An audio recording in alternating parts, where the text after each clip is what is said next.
Hello everyone, I'm Mike DeAngelo with That's Entertainment, and this is your video review of Modern Warfare 2 by Infinity Ward. Unless you have a Wii-only home setup, you've likely played, seen, or heard about Modern Warfare 1.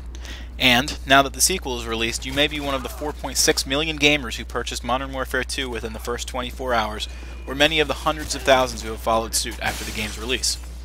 The game follows an excellent predecessor, so it has some big shoes to fill. It's already broken records, and has been breaking them even before it could be officially purchased. But will Modern Warfare 2 be able to surpass all the other A-list titles that have come out this year? Keep watching to find out.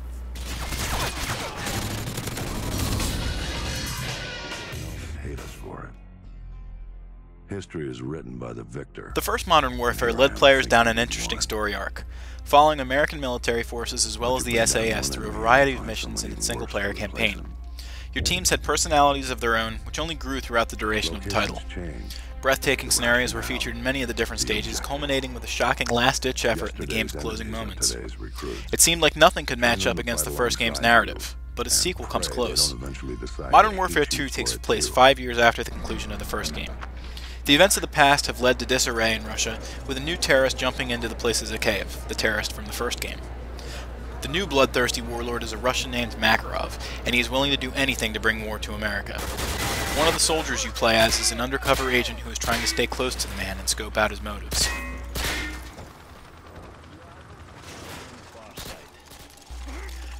Elsewhere, you play as Roach, a relatively new member of Task Force 141, under the tutelage of one of the heroes of the first game, Soap McTavish. You and your commanding officer are collecting intel of your own on Makarov when the storyline of the game starts to spin out of control.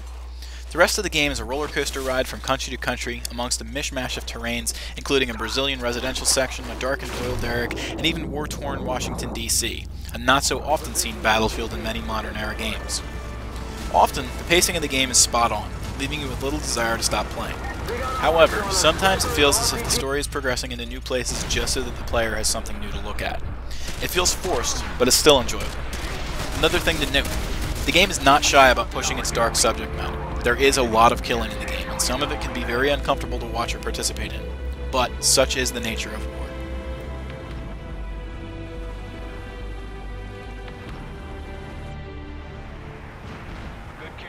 Modern Warfare featured some pretty cool situations in its campaign, and Infinity Ward capitalized on the positive reception it received. All the missions have some kind of gimmick that makes the game more than just a straight shooter. You have operations where you try to rescue hostages, a race against time while your team downloads intel, and a scene that could have been ripped straight out of the movie The Rock. The original Modern Warfare was plagued by an endless amount of enemies who would keep on coming at you if you didn't advance past an invisible line. Modern Warfare 2 does away with this problem, but it picks up a new one. Enemies seem to have heat vision, and no matter where you sneak to, if they've seen you once, they will always focus on you. This leaves you somewhat overwhelmed at times, though your AI works alongside you a lot better than in the original. I also found myself stuck in a few places on a couple different maps, waiting for a bullet to send me back to the previous checkpoint. Other than that though, the single-player experience is fun and fast-paced.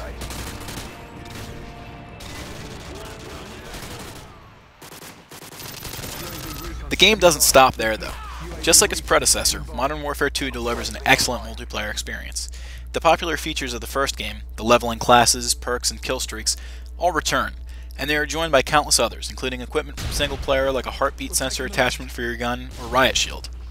Infinity Ward also introduces death streaks, which helps to level the playing field for players who are constantly finding themselves on the losing side of battle. The game maps are also much larger this time around, and that helps to alleviate camp killing and adding to strategy. As far as multiplayer goes, Modern Warfare 2 is stunning, perhaps unrivaled. But the offerings don't end there. The campaign is admittedly short, stretching to around 5 hours. Knowing this, Infinity Ward included special ops missions, which can be tackled solo or with a friend. They require a little more finesse and strategy and are a welcome addition to the game.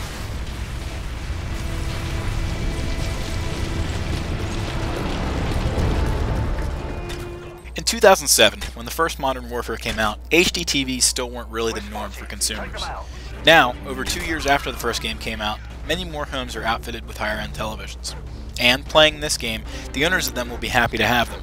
The game is one of the most realistic war games ever created. Debris scatters along the roads, giving you a sense that nothing ever truly stands still. The levels aren't set on one flat piece of land like many games are. You never get to feeling that the same object was dropped in the same place in the same way by the developer. They also did a great job at handling the visual effects, specifically fire and water. The sound is very gritty and realistic too. You end up really feeling like you're in the heat of battle, and rely on some of the audible clues to know where to aim when you're coming around a corner or scoping out a seemingly empty forest. The music is pleasing too, especially towards the end of the single-player campaign. It almost feels as if the game is rewarding you for all your hard work. All in all, the presentation of Modern Warfare 2 is spotless.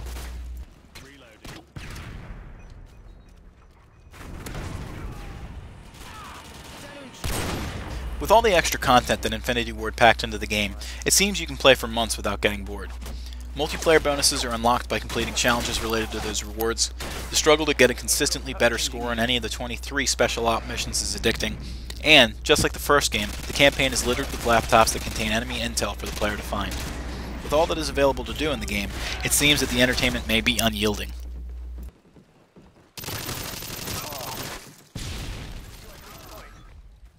UAV recon standing by. Infinity Ward placed its first Modern Warfare title on a huge pedestal. It has amassed an immense following, and the numbers speak for themselves. With the sequel finally on the market, the developer once again finds itself on top of the heap.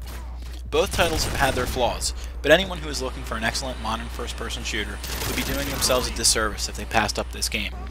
We probably won't see another game in this genre of this caliber until 2011, when Infinity Ward is expected to release the third installment in the series. It is with that in mind that I am giving Modern Warfare 2 a score of 9.5 out of 10.